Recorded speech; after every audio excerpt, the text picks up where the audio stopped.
En arca abierta hasta el más justo peca. Eso es lo que está pasando. El presidente se muestra más preocupado por ocultar la corrupción que por combatirla. La democracia está en peligro en México. Hay un deterioro de la vida pública, la democracia, y los ciudadanos y los partidos políticos no podemos quedarnos con los brazos cruzados. Nunca había visto una imposición contra toda la comunidad de una manera tan grotesca, ¿no? Y lo hacen con absoluta desvergüenza. Debemos unificar a la oposición con este programa e ir solamente con una candidata o candidato único de oposición a la presidencia. ¿Quién podría ser? ¿Quién podría ser, Fernando? Mira, ojo de buen cubero. Mira, Alfaro, tal vez, Anaya. Mira,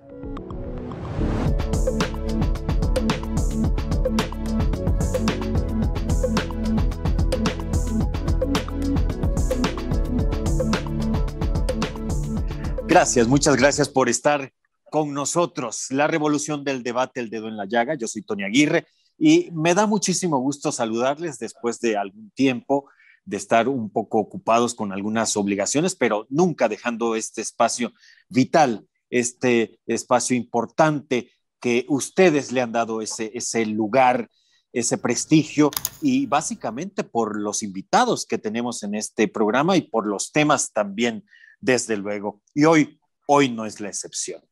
Inicia la segunda mitad del mandato de Andrés Manuel López Obrador. A mitad del camino, precisamente, surge otro grupo para disputarle el 2024. Otro grupo de gente importante, otro grupo de opositores, de gente conocida y reconocida en estos avatares de la vida pública de México. Es nada más ni nada menos que el Frente Cívico Nacional. Y hoy hablaremos de ello. Y se encuentra un miembro distinguidísimo de este grupo, un querido amigo de este programa, siempre aguerrido, siempre crítico, siempre opositor. Es Fernando Belaunzarán, político, articulista, crítico, opositor y lo que se sume en estos días. Fernando, gracias. Como siempre, es un placer, un lujo, un honor. No, gracias a ti, Tony. Siempre para mí la verdad es que disfruto mucho platicar contigo. Es un gran espacio, lo has trabajado muy bien. Y bueno, saludos a todo tu auditorio. Les mando un abrazo. Gracias, Fernando. Reitero, sin personajes como tú, con este nivel, con este tamaño de calidad y de prestigio, y eventualmente de desprestigio, y no me refiero a ti, pero en este espacio tú sabes que caben todas las voces. Qué bueno. Fernando, antes de pasar para saber qué es el Frente Cívico Nacional, quisiera tu punto de vista. ¿Cómo llega a la mitad del camino Andrés Manuel López Obrador? En pocas palabras. Destruyendo las instituciones de este país. Es muy grave. Lo que costó generaciones construir, los está destruyendo de un plumazo, ¿no? Es más fácil destruir que construir, lo estamos viendo, ¿no? Se construyeron instituciones democráticas aquí con tumbos, con contradicciones, con errores, con fallas, pero había cosas valiosas y está tirando al niño con el agua sucia para luego llenar la tina con el drenaje, con el desagüe, ¿no? Porque no estamos construyendo algo mejor. Quizás el mejor ejemplo, el más terrible ejemplo es lo de la salud, ¿no? Desapareció el seguro popular sin un diagnóstico y crea un INSABI sin un plan. Y eso llevó a tener más de 15 millones de mexicanos, que 15 millones de mexicanos perdieran su atención médica en el año de la pandemia, una verdadera tragedia. ¿Y qué te digo de los medicamentos, no?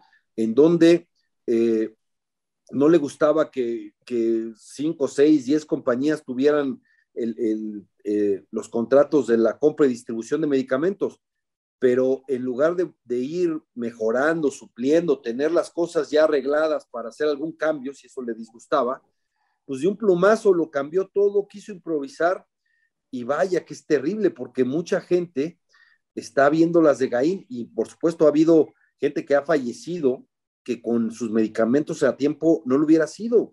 El caso de los niños con cáncer, bueno, es un hecho emblemático, terrible, pero no solo son ellos, son incluso los que tienen diabetes, porque hasta la insulina ha faltado, ¿no? Y son Fer, dramas familiares terribles, ¿no? Terrible lo que mencionas y bueno, hablando de la salud, el manejo tan cuestionado de la pandemia, qué barbaridad. Oye, Fernando, pero tú dices que improvisando, pero Andrés Manuel López Obrador llevaba mucho luchando por el lugar donde se encuentra. ¿Y Sí. cómo es posible que improvise? ¿Que no sabía lo que se tenía que hacer? Bueno, es que uno tiene que ver, uno tiene que pensar que quizás no estemos aspirando a lo mismo o no estemos queriendo lo mismo. Y yo creo que lo que busca Andrés Manuel, hay que entender su proyecto, no es ser un buen presidente que mejore las condiciones de vida de la gente, que se preocupe por resolver los problemas. No, ese no es el presidente. El presidente lucha por el poder. Su proyecto es el poder. Él quiere concentrar el poder y conservar el poder. Quiere construir una hegemonía de grupo como la que existía en el siglo pasado, en la época del Priato, pero con el agravante militarista. Ese agravante militarista no viene tanto con nosotros, que en México hubo un proceso para que los militares se fueran a los cuarteles desde Miguel Alemán, es decir, desde 1946. El agravante militarista es más bien bolivariano. El poder, el empoderamiento de las Fuerzas Armadas, cuando les das los puertos, las aduanas, y que manejen aeropuertos, que administren hasta trenes, etcétera, eso es más propio de Venezuela, de Cuba, de Nicaragua. No soy propenso a hacer la comparación fácil México-Venezuela, pero en eso, de empoderar de esa manera a las Fuerzas Armadas, sí, hay que decirlo, ¿no? Y eso creo que no les beneficia ni a las Fuerzas Armadas, ni al país, ni a la democracia. Y muchas otras, bueno, el decretazo que hizo, ¿no? En donde se quita todo tipo de trámite, ¿no? Es decir, ya no tiene que presentar impacto ambiental, no tiene que presentar proyecto, no tiene que consensarlo con las comunidades indígenas, por ejemplo, cuando pasan ahí, y les quita la posibilidad de ampararse, pero peor aún, bueno, o tan malo como eso, es la opacidad. Solo hay dos causales para reservar información: interés público y seguridad nacional. Y esos son las dos razones del decretazo: interés público y seguridad nacional. Es decir, está buscando ocultar toda la información. Justo acaba de salir el reportaje sobre Santa Lucía y los contratos con empresas fantasmas, porque en lo de la corrupción tampoco se ha avanzado. Es más, todos los incentivos de la corrupción se han incrementado. Hay más discrecionalidad, hay más opacidad y hay menos contrapesos, ¿no? Entonces, eso, como dicen, en arca abierta hasta el más justo peca. Eso es lo que está pasando. El presidente se muestra más preocupado por ocultar la corrupción que por combatirla, ¿no? Esa es la realidad, y solamente niega las cosas por saliva, ¿no?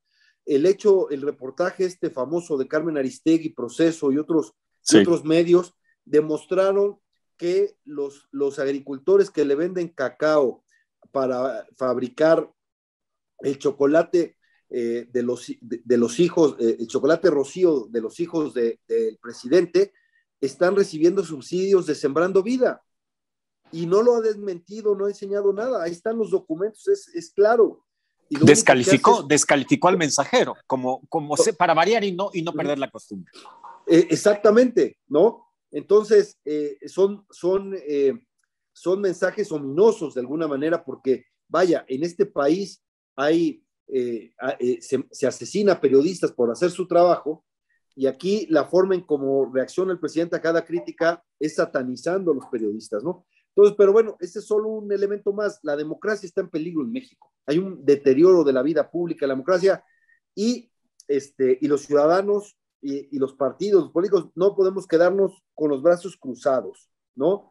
Hay que construir la alternativa, porque estoy convencido de que México puede salir adelante después de 6 años, a pesar del daño, pero no estoy tan seguro de qué va a ser si llegamos a 12 años, ¿no? En 2024 podemos derrotar al oficialismo si hacemos lo que tenemos que hacer, pero en 2030 ya no me queda tan claro, porque lo que hacen estos populistas es usar todos los recursos del Estado a favor de su facción. Y cuando vemos, ¿por qué ataca al INE, que le levantó la mano y regresa? Porque él quiere organizar las elecciones, ¿no? Él quiere controlar todos los órganos autónomos Oye, pues ya tiene a Bartlett Fernando junto a él, ¿no? Claro, ya tenemos a quien se le caiga el sistema. claro, él preferiría controlarlos del gobierno, porque él quisiera que las elecciones volvieran a ser un trámite. Y de hecho, por eso rescata y recicla lo que yo diría el rito del tapadismo, ¿no? Ya volvieron los tapados, aunque les llame corcholatas. Finalmente es el dedazo quien las destapa, ¿no? Y quiere hacer creer que la lucha por el poder se define, o por el próximo gobierno, se define por su dedo índice y que hay que cada quien se acomode entre los suspirantes a su gracia. Pero se equivoca, porque los mexicanos ganamos con la lucha de muchas generaciones y que costó no pocas vidas, que se le pudiera ganar al partido en el poder. Y eso es lo que todavía podemos hacer en 2024. No sé A si ver, en Fernando. 2030 nos alcance, sí, no se logra, porque ¿cuál es el principal adversario? La mezquindad. Si hay mezquindad en la oposición, entonces el oficialismo puede continuar y los daños al país podrían ser ya verdaderamente irreversibles, ¿no? A ver, Fernando, es todo este panorama que nos estás dando sombrío, ciertamente, y ahí está a los ojos de quien quiera verlo. De ahí surge este Frente Cívico este Frente Cívico Nacional para pelearle el 2024 a López Obrador o a quien él ponga con su dedo flamígero. Así es, a todo ese bloque, ¿no? Nosotros tenemos que dar una opción, un cambio a este país, hay que poner un alto a la destrucción institucional, ¿no? Porque ni siquiera en sus objetivos ha avanzado. Hoy México tiene más pobreza y es más desigual, es más injusto, hay más impunidad, ¿no? La desvergüenza con la que actúan el manejo de las instituciones, por ejemplo, la Procuración de Justicia es verdaderamente obsceno, ¿no? Cómo se persigue a opositores, lo que están haciendo con Ricardo Anaya, tienen a Rosario Robles presa por un delito que no amerita prisión oficiosa y la tienen evidentemente por consigna, ¿no? Lo que está lo que era ¿cómo puede ser? La hija de su cuñada de Hertz Manero en la cárcel, ¿no? Y justo cuando le iban a soltar, la jala la fiscal, la Suprema Corte, la jala pero la mantiene en la cárcel todavía un rato más, ¿no? Dice que para cuidar el prestigio de la institución, vaya, ¿no? Pero lo importante es pues, la tremenda injusticia de quien usa la justicia para las venganzas personales y las venganzas del presidente, ¿no? Tenemos un fiscal carnalísimo, ¿no? Y bueno, ¿qué te digo de la persecución de científicos, de lo que están haciendo ahora con el CIDE, o sea, nunca había visto una imposición contra toda la comunidad de una manera tan grotesca, ¿no? Y lo hacen con absoluta desvergüenza. Dicen que consultan todo, ¿no? Pero no consultaron a la comunidad del CIDE, ni a ninguno, ni a estudiantes, ni a académicos, acá pasaron sobre las autoridades, fue verdaderamente obsceno, ¿no? Está creciendo el autoritarismo. Mira, un autoritarismo que incluso no era tan fácil encontrarlo ni en el viejo régimen. Vaya que era el ogro filantrópico Vaya, que le llamaba vaya que hay Paz, tela de dónde cortar, imagínate, ¿no? Sí, la verdad es que ninguno de ellos se atrevió a hacer un decretazo como el que sacó Andrés Manuel para decir que las leyes no sirven. No decía él que por encima de la ley nadie, ¿no? Pues él llegó y dijo, a mí la ley me viene guanga, ¿no? Es mi voluntad y punto. Bueno, contra eso estamos peleando, ¿no? Yo vengo desde que estaba el sistema de partido de Estado y costó muchísimo lograr que hubiera alternancias en México. Esa transición a la democracia con sus defectos, que faltaba mejorarla, fortalecerla, profundizarla, y había contradicciones, y en los estados es cierto que había caciques, cosas así, pero insisto, están tirando al niño con el agua sucia y llenando la tina con el desagüe, ¿no? Porque claro, esto está más sucio que lo que estaba en cualquier momento, ¿no? Como dice ahora el clásico, ¿no? Estábamos mejor cuando estábamos peor, ¿no, Fernando? Así es, imagínate, ¿no? Ya para decir que se está peor que con Peña Nieto, hay más corrupción que con Peña Nieto, pues imagínate en qué nivel estamos, ¿no? Pero ahí están los datos, ¿no? A ver, Fer. Es clarísimo. Dime una cosa, este Frente Cívico Nacional, integrado por personalidades como tú o como Álvarez y Casa, Beatriz Pajés, Guadalupe Acosta, Cecilia Soto, Demetrio Sodi, ¿Va a poder Bueno, enfrentar a López Obrador o a Claudia o a quien se bueno, ponga como representante de la 4T? bueno, es que la idea es que no seamos solo nosotros, sino todos. Lo que queremos es que toda la oposición empuje hacia la misma, hacia el mismo sitio. Incluso, y esta es la principal preocupación, que muchos ciudadanos que están preocupados por el devenir del país y no saben cómo incidir, quieren hacer algo y no saben qué hacer, cómo hacerlo. No es fácil llegar y tocar la puerta de un partido político y, oye, ¿qué hago? ¿Cómo le entro? Eso, la verdad es que está para mucha gente muy cerrada, ¿no? Entonces, es más fácil que desde la sociedad se empuje a esto. ¿Y qué se busca con el Frente Cívico? Este es apenas el comité promotor. En 6 meses, a más tardar, vamos a instalar ya el Frente Cívico, pero la idea es replicarlo en todas las entidades, en las 32 entidades del país y en ciudades importantes, ¿no? ¿Para qué? Para 4 cosas. Uno, para incidir en las luchas locales y nacionales. Hay muchos problemas locales y merecen atención. Luego, toda la marca se la jala, las conferencias de Palacio, pero los gobiernos locales de Morena son una calamidad y pasan muchas cosas y hay que apoyar ahí. Entonces, incidir local e incidir nacionalmente. Segundo, abrazar las causas despreciadas por el poder. Ahora dice el presidente que el feminismo, el ecologismo, la defensa de los derechos humanos, la defensa del el respeto a los animales o la vida de los animales, y además la rendición de cuentas, la lucha contra la corrupción, etcétera, todos son tretas del neoliberalismo, ¿no? Así lo dijo. Pues no, vamos a abrazar todas esas causas, el combate a la pobreza efectivo, etcétera. Si él desprecia las causas que abraza la sociedad civil, nosotros vamos a abrazar y vamos a apoyar a la sociedad civil en esas causas importantes que lograron avances fundamentales en México. Lo que pasa es que no quiere ser fiscalizado este gobierno y la sociedad civil fiscaliza y propone políticas públicas y eso le incomoda. Tercer punto, un programa alternativo, ¿no? En el 2021 mucha gente votó contra, ¿no? Contra lo que existía, ¿no? Por cierto, hubo más votos opositores que votos del oficialismo, ¿no? Si sumas los votos de la oposición son 2,5 millones más de votos que los que tuvo el oficialismo, pero ellos tienen mayoría en la Cámara por la sobrerepresentación. La Constitución permite un 8% de sobrerepresentación, ahora más o menos se mantuvo en los niveles constitucionales. Claro, 8% de representación para uno es 8% de subrepresentación para otros, ¿no? Y eso te da un 16% y ese es la distorsión, digamos, por la cual ellos deciden en solitario, aunque hayan tenido 2,5 millones de votos menos que los que tienen enfrente, que los opositores. Bueno, y cuarto, muy importante, ser acicate de la unidad opositora, ¿no?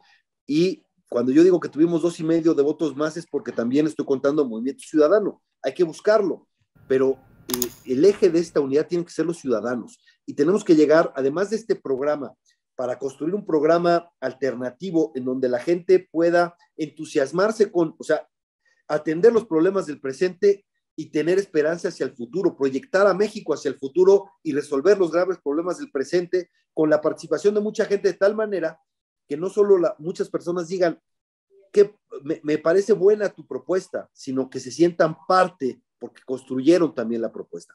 Y cuarto, que es quizás el tema de que ha generado mayor interés, tenemos que unificar a la oposición con este programa e ir solamente con una candidata o candidato único de oposición a la presidencia. ¿Y cómo elegir ¿Quién podría ser? ¿Quién podría ser, Fernando? Mira, Ojo de buen cubero. Mira, ahorita, Alfaro, tal vez, Anaya. Mira, no vamos a vetar a nadie, ¿no? Pueden ser Alfaro, Anaya, Margarita, Avila, Enrique de la Madrid, si hay algún gobernador priista que quiera, y además ciudadanos, si hay algún perfil ciudadano que nos convenza, adelante. Pero ¿cómo lo elegimos? Porque hoy no hay en el imaginario social un personaje de la oposición que unifique a todos, ¿no? Entonces, si hoy no hay un personaje que tenga ese peso para unificarnos a todos, entonces pongámonos de acuerdo en el procedimiento. Y si en el otro lado van a elegir por el dedazo presidencial, solo una persona va a decidir quién es el candidato oficialista, pues que aquí lo decidan los ciudadanos. Que sean los ciudadanos los que decidan quién es la candidata o candidato único opositor, ¿no? Ese me parece que es la salida, porque además lo peor que podemos hacer es quedarnos mirando cómo las corcholatas juegan para hacer campaña y la oposición se queda esperando a los tiempos institucionales de los partidos, ¿no? Y yo pienso, y así esperaría, obviamente nos vamos a coordinar con otros esfuerzos civiles que empujan a la misma dirección, como es Ir por México, con quien tengo yo una excelente relación y acá, y seguramente saldrán más esfuerzos civiles, y tenemos que empujar todos a la misma dirección. Y si logramos que haya esta irrupción ciudadana hacia el 2024, los más beneficiados serán los partidos políticos de oposición, porque hoy los partidos políticos y también ahí junto a los oficialistas tienen un serio problema de credibilidad, hay una crisis, hay un divorcio entre partidos y sociedad. Esta oportunidad, esta posibilidad de que irrumpa la sociedad y establezca y se aleje la sociedad de la alianza opositora, eso puede hacer que los partidos opositores recuperen la legitimidad perdida con los ciudadanos, la credibilidad perdida. Y ojalá que así lo vean.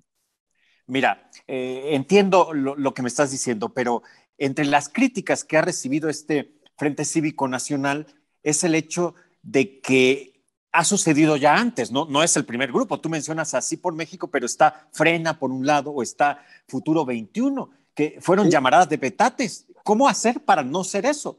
Para no ser una llamarada de petate. Mira, la gran apuesta del Frente Cívico Nacional es tener una organización territorial. Esa me parece que es una diferencia sustancial. Que haya Frente Cívico Chilango, Frente Cívico Potosino, Frente Cívico Poblano, Frente Cívico de Baja California Norte, perdón, ya no es norte, Frente Cívico de Baja California. Perdón, es que yo vengo cuando todavía existía Baja California Norte y Sur. Ahora es Baja California y Baja California Sur y Coahuilense, etcétera, que estén las 32 entidades ahí. Entonces, esa posibilidad de organizarnos territorialmente va a ser importante. Mira, lo que logró Sí por México no es poca cosa. Logró la unidad de tres partidos, pero llegó muy cercano a la elección y pudo incidir no lo suficiente en muchas otras definiciones. Si hubiéramos ido con los mejores candidatos en los distintos lugares, nos hubiera ido mejor a la alianza opositora, ¿no? Obviamente tuvimos importantes victorias en importantes ciudades, sobre todo en las ciudades, porque si Morena tiene ese triunfo de estados, tiene que ver mucho con el voto verde. Un voto verde que además, según mucha evidencia, en muchos lugares fue incidido por el crimen organizado incluso. Pero bueno, en las principales ciudades ganó la oposición, ¿no? Y no te digo la Ciudad de México, que todavía cuando vemos al presidente atacar a la clase media es porque todavía la herida no le ha cerrado, ¿no? Y sigue sentido por eso, ¿no? Pero bueno, podemos ganar, pero no es un asunto solo matemático. En la Ciudad de México también tuvimos más votos que el oficialismo, pero no es un asunto solo matemático, es un asunto de que generar que haya una gran esperanza de que puede haber un futuro promisorio ante la gran decepción que generó quien despertó tremenda esperanza en 2018, recuperar la esperanza, pero para algo, un proyecto que no tire la democracia, que no pase sobre las libertades, un proyecto que no dependa de una sola persona, ¿no? Porque un proyecto que depende de una sola persona siempre estará destinado a fracasar, ¿no? Me parece, porque México es mucho más que una voluntad, mucho más que un sujeto, México es plural, es diverso, y esto, para salir al reto, tenemos que entrarle muchos lugares. Mira, podemos tener en la oposición diferencias importantes, algunas incluso muy profundas, irresolubles. Antinatura, pero, ¿no? Sí, Antinatura algunas de ellas. Pero podemos tener un acuerdo que se diriman con las reglas de la democracia, ¿no? Estas diferencias, incluso algunas irresolubles, que se diriman con las reglas de la democracia. Bueno, si estamos en eso, tenemos que enfrentar la 4T, porque lo que está en juego es eso, lo que está en juego es la democracia, ¿no? Porque entonces ya no se van a poder dirimir ninguna diferencia por la democracia, es el autoritarismo más bien. Y cada día que pasa, el autoritarismo se hace más evidente, más claro, más irrefutable, más grosero, digamos, ¿no? Y la gran batalla es recuperarlo, cuidándonos de no cometer los errores que fueron en el periodo de la transición, ¿no? Lo que se llama el régimen de la transición, se cometieron errores, claro, insuficiencias, contradicciones. Bueno, aprendamos de esa experiencia para no regresar a 2018. Nadie quiere regresar a lo que pasaba antes de 2018, pero esto está peor. Ni el pasado reciente, ni el pasado remoto al que nos están regresando.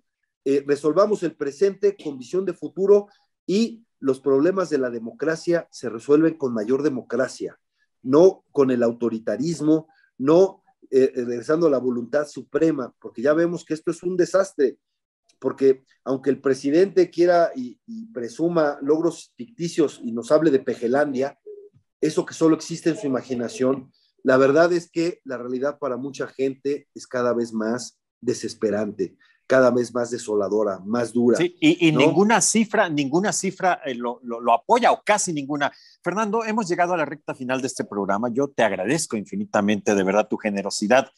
Y te pregunto esto personalmente a ti.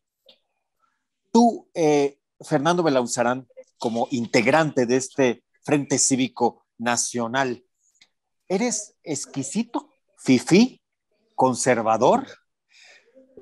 Y además, ¿desprecias al pueblo? Porque eso dijo el presidente bueno, de todos los que integran este frente. Fernando.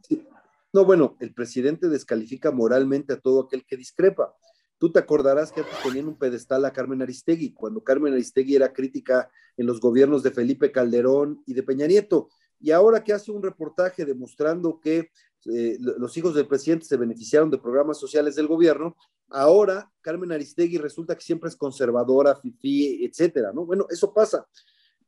El presidente es intolerante a cualquier crítica, ¿no? Y yo te voy a decir una cosa, esto es diverso y lo peor que nos ha generado el presidente es esta polarización con etiquetas. Y en los términos, pero en términos clásicos, yo no veo en el panorama a alguien más conservador que él, ¿no? Ya vemos cómo en sus homilías matutinas habla de Dios y se da golpes de pecho y se pone, por eso le queda bien, le queda bien eso de tartufo, ¿no? Porque la verdad es que aunque a todo el mundo ataca de conservador, pocos son tan conservadores como él, ¿no? Y lo digo en muchos términos, de moral, etcétera. Él dice, la doctrina de ellos es de hipocresía, pero la verdad es que nadie se traga sus palabras con mayor ahínco que él. Lleva más de 66,000 mentiras en la última medición que yo vi de Spin en todo de lo Spin, que dice, sí. ¿no? Y llena 88 mentiras por mañanera, claro. Fernando. Y dice que es el gran demócrata, ya vimos cómo cómo decide, ¿no? La verdad es que a mí me parece escalofriante cómo miente sin parpadear, miente con una frialdad impresionante, porque son cosas que son constatables y sin embargo, es para que alguien lo analice, ¿no? Pero seguramente lo hace con esa frialdad porque cree que el fin justifica los medios, ¿no? Y que para lograr su transformación todo vale, nada más que ¿cuál es su transformación? Es el poder. Todo su brújula, lo que lo mueve es el poder. Tener más poder y permanecer en el poder y acabar con sus adversarios. Porque los dos grandes motores de Andrés Manuel son el ego y el hígado, ¿no? El ego megalómano que lo hace, que no le importa arriesgar a decenas de miles de personas en plena pandemia, muchos acarreados, funcionarios, etcétera, que los va a poner, pero él necesita el culto a su personalidad y quiere que gastemos miles de millones de pesos en una revocación de mandato que ni existe, porque nadie está pidiendo que se vaya antes de tiempo. Queremos que cumpla y que en 2024 efectivamente se vaya, pero como él quiere su fiesta megalómana, egocéntrica, etcétera, quiere que lo ratifiquen como si fuera una especie de reelección, ¿no? En un evidente fraude a la ley. Bueno, el ego y el hígado, y la verdad es que este país no puede estar a expensas del ego y el hígado de nadie, ¿no? Porque no se puede jugar con la vida de las personas. ¿Cuántos niños con cáncer o mujeres y hombres con cáncer, con otras enfermedades que necesitan medicamentos, se han quedado en el camino simplemente porque él cree que en su lucha por el poder había que quitar a las farmacéuticas porque los veía como un poder fáctico? ¿O cuántas mujeres tuvieron que salirse del trabajo porque les quitaron las estancias infantiles? que les permitían trabajar y estudiar, y la razón, como se la dijeron a Clara Torres, que fue la primera persona que salió de su gobierno, es que era una estructura del PAN. Eso le dijeron, que es absurdo, pero eso es lo que tiene en la cabeza. Todo lo que hace, lo hace pensando en la elección, que ahí se va a distribuir el poder, y cómo usa todo el Estado a su favor, a favor de su facción. Por eso gasta 5,000 millones de pesos en esta consulta absurda, porque lo importante es su imagen, su poder, ser el que decida, porque para él el Estado debe estar en función de sus intereses facciosos. Ve la descomposición y él se consuela pensando que es para el bien. Y termino con una pequeña reflexión, es que él cree que no se debe medir con la vara de todos los mortales. Cuando vino la independencia, la reforma y la revolución, nadie pregunta cuántos huérfanos hubo, nadie pregunta cómo estuvo el Producto Interno Bruto, nadie pregunta cuántas injusticias se cometieron. ¿Por qué? Porque hubo un salto histórico, ¿no? Él está pensando un poco en eso. No importa cuántos, ya lo dijo el almirante, ¿no? Son daños colaterales. No importa cuántos muertos haya por la pandemia, por la violencia, cuántos niños se queden con una educación mediocre y sin calidad, etcétera. No importa cuántas vidas se echen a perder. Lo importante es su cambio histórico. ¿Y cuál es el cambio histórico? El que él está decretando. Porque no es el juicio de la historia el que le dice que estamos en la cuarta transformación, es su decreto. Él se adelanta al juicio de la historia y dice, ya decreté que esto es un salto histórico. Y entonces a mí me miden con la vara histórica, la vara de los próceres, ¿no? Y aunque sus resultados son desastrosos, él se hace monumentos con su propia saliva. Pues bueno, para cambiar toda esa realidad, el Frente Cívico que vamos a tratar de sumar, y lo que intentamos es no ser los que somos ahorita solamente, que esto sea una bola de nieve y que vaya creciendo, creciendo, creciendo, para que rompan los ciudadanos y en un momento tan crítico como el 2024 sean los protagonistas de su destino. Porque, vaya que es muy importante lo que se va a jugar en la elección presidencial. Sin lugar a dudas, y todo esto que les llame exquisitos, fifís, conservadores y demás, no hablaría más que a alguien le dolió que se reagrupe de alguna manera. Y le va a doler más, vas a ver. Y le va a doler más porque esto va a crecer. Yo estoy sintiendo el ánimo, la gente sí quiere a la oposición unida. Esperemos que los partidos políticos tengan altura de miras, ¿no? Porque, insisto, en 2024 se le puede ganar al oficialismo. En 2030, quién sabe, ¿no? Porque los dados los están cargando. Todavía con todo y los dados cargados les podemos ganar, porque todavía tenemos un árbitro confiable como el INE, ¿no? Pero en 2030, quién sabe en qué escenario estemos, ¿eh? Nada más véanlo lo que pasó en Venezuela. Insisto, no es que quiera comparar todo, pero hay algunas enseñanzas. Si el chavismo ha estado más de 2 décadas ahí, a pesar de los pésimos resultados, es también porque la oposición tuvo cortedad de miras, mucha mezquindad, y les costó mucho trabajo unirse. Y ya cuando se unieron, ya era demasiado tarde. Ya era, ¿no? Demasiado tarde. Entonces, Fernando ojalá aprendamos en cabeza ajena. Muchas gracias. Gracias, Fernando. Político, articulista, crítico, opositor, aguerrido, sin lugar a dudas. Te voy a decir lo que en algún momento le dije al senador Miguel Ángel Mancera cuando salió Futuro 21. Les deseamos mucha suerte. ¿Por qué? Porque se necesitan contrapesos, porque se necesita que a este poder grandilocuente y enorme que ha tenido este presidente, pues que alguien lo equilibre, ¿no? De alguna manera, y que no suceda todo esto que has vaticinado y que ya lo vemos venir. Gracias, querido Fernando. No, gracias a ti. Te mando un fuerte abrazo, Tony. Siempre es un placer platicar contigo. Realmente disfruto estas charlas. Un abrazo a ti y a todo tu auditorio. Muchas gracias. Gracias a Fernando Belaunzarán. Todos contra AMLO, el Frente Cívico Nacional. Ya sabe usted, y suscríbase, comparta y comente. Yo soy Tony Aguirre, esto fue El Dedo en la Llaga, la revolución del debate. Hasta la próxima.